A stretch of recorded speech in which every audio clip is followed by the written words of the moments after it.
दोस्तों, 26 जनवरी गणतंत्र दिवस का उत्सव समस्त भारत में मनाया गया।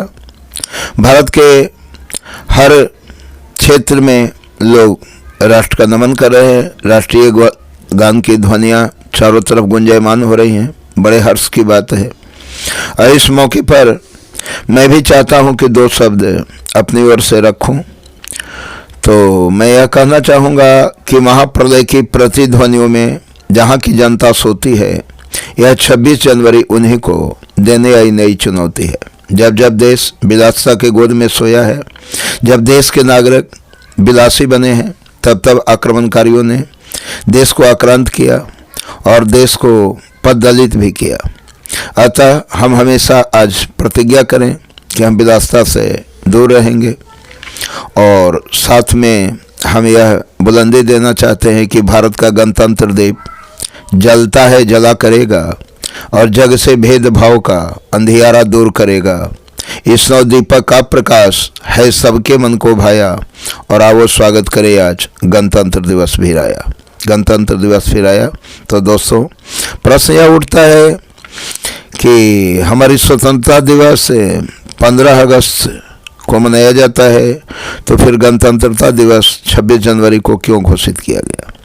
तो जब हमारा हिंदुस्तान और पाकिस्तान का बंटवारा नहीं हुआ था, उस समय हमारे पाकिस्तान के लाहौर शहर में रावी नदी के तट पर हमारे कांग्रेस दल के गरम दल और नरम दल दोनों के नेताओं ने अंग्रेज़ों का यूनियन जैक झंडा उतारकर जला दिया था और पूर्ण स्वराज्य का घोषणा किया था। हम अंग्रेज़ों के अधीन नहीं हैं। हमारे शरीर भले ही अंग्रेज़ों के अधीन हैं, लेकिन हमारे विचार, हमारे स्वरूप, हमारे कार्यकलाप स्वाधीन हैं। हम स्वाधीन हैं और स्वाधीन रहेंगे। और यह 26 जनवरी 1930 को ही कसम खाया गया था। और जब तक किसी भी राष्ट्र को अपना कानून नहीं मिलता है, अपना तंत्र नहीं मिलता है, अपना संविधान नहीं बनता है, तब तक उसे पूर्ण स्वतंत्रता नहीं कही जा सकती, क्योंकि स्वतंत्रता आई हुई भी खतरे में रहती है। लेकिन जब अपना संविधान बन जाता है, अपने नियम को लोग प्रेम से अपना लेते हैं, सभी देशवासियों के लिए जब एक तंत्र, एक नियम में सारा देश बन जाता है, तो देश सर्वशक्तिमान बन जाता है। इसीलिए हमारा कानून नवंबर में ही बन गया था, लेकिन फिर भी हमने 26 जनवरी का इंतज़ार किया समय को, और वही 26 जनवरी 1950 को प्रथम गणतंत्रता दिवस मनाया गया, जिसके यादगार में आज हम सभी लोग गणतंत्रता दिवस मनाते हैं। और साथ ही लाखों बहनों ने जिस स्वतंत्रता को पाने के लिए अपने माथे का सिंदूर बहाया था, जिन लाखों माताओं ने अपनी गोद सुनी की थी, उन वीरों को नमन करने के लिए, उन माताओं के नमन करने के लिए, उन बहनों को नमन करने के लिए, नमन करने के लिए उस गुरु गोविंद सिंह के, जिनकी आवाज़ निकलती थी 1.25 लाख पे एक लड़ाऊँ, गोविंद सिंह जब नाम का हूँ, नमन करने के लिए उस महाराणा प्रताप की, जिन्होंने घास की रोटी खाई थी लेकिन अकबर की अधीनता को स्वीकार नहीं किया था, नमन करने के लिए उस झांसी की रानी की, जिसकी गाथा छोड़ चले हम झांसी के मैदानों में, और जहाँ खड़ी है लक्ष्मीबाई वीर बनी मर्दानों में, नमन करने के लिए उस बाबू कुंवर सिंह के, जिन्होंने अपने ही हाथ से अपने दूसरे हाथ को काट दिया था और बड़े मुस्कुराते हुए गंगा की लहरों पर अपने हाथ को दान दे दिया था। तोहार निर्मल धार पे हमारा बाह अर्पित बा।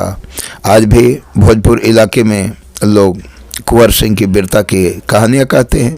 हमारे यहाँ देश के लिए, देश की सुरक्षा के लिए, देश की आज़ादी के लिए अनगिनत लोगों ने जो बलि वेदी दी, उन सब का नमन करने का दिन है।